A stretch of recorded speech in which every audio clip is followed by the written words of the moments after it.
ফরিদপুরে গ্যান্ডারি আখের চাষ লক্ষ্যমাত্রা ছাড়িয়েছে। আখ পরিচর্যায় ব্যস্ত সময় পার করছেন কৃষকরা। এ নিয়ে ফরিদপুর থেকে বিস্তারিত জানিয়েছেন সহকর্মী খায়রুজ্জামান সোহাগ।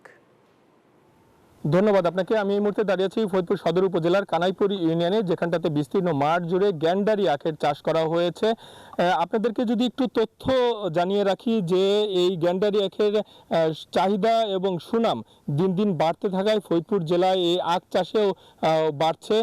কৃষি সম্প্রসারণ অধিদপ্তরের তথ্য মতে গেল বছর গ্যান্ডারি আখ 1500 হেক্টর জমিতে আবাদ করা হয়েছিল, আর সেই আবাদদের এবছর লক্ষ্যমাত্রা ছাড়িয়ে আরো 20 হেক্টর বেশি জমিতে আবাদ করা হয়েছে। আমরা দেখতে পাচ্ছি যে শেষ মুহূর্তের প্রস্তুতি, কৃষকেরা এই গ্যান্ডারি আখ আবাদে ব্যস্ত সময় পার করছেন, আর এখনই বিক্রি শুরু। বান্ডেল থাকলে প্রতি সেনমানিতে টাকা বাঁচবে। বিকাশ সেনমানি বান্ডেল কিনে জিতুন প্রতি লেনদেনে। হয়ে গিয়েছে। আমরা কথা বলতে চাই কৃষকদের সঙ্গে। ভাই, এবছর কি পরিমাণ জমিতে আখের আবাদ করছেন আর বাজার দাম কেমন পাচ্ছেন?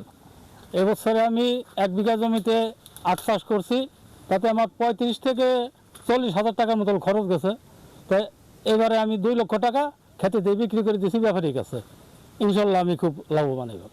ধন্যবাদ আপনাকে। আপনারা শুনতে পাচ্ছিলেন যে কৃষক যারা রয়েছে তারা বলছিলেন যে এবছর তারা কিন্তু বেশ ভালো দাম পাচ্ছেন। আমরা কথা বলেছিলাম অন্যান্য কৃষকদের সঙ্গে, তারা আমাদেরকে যেমনটি জানিয়েছেন একটি আখ উৎপাদন করতে 5 থেকে 6 টাকার মতন খরচ যাচ্ছে, আর সেই আখটি বাজারে 35, 40, 50 টাকা করেও বিক্রি হচ্ছে।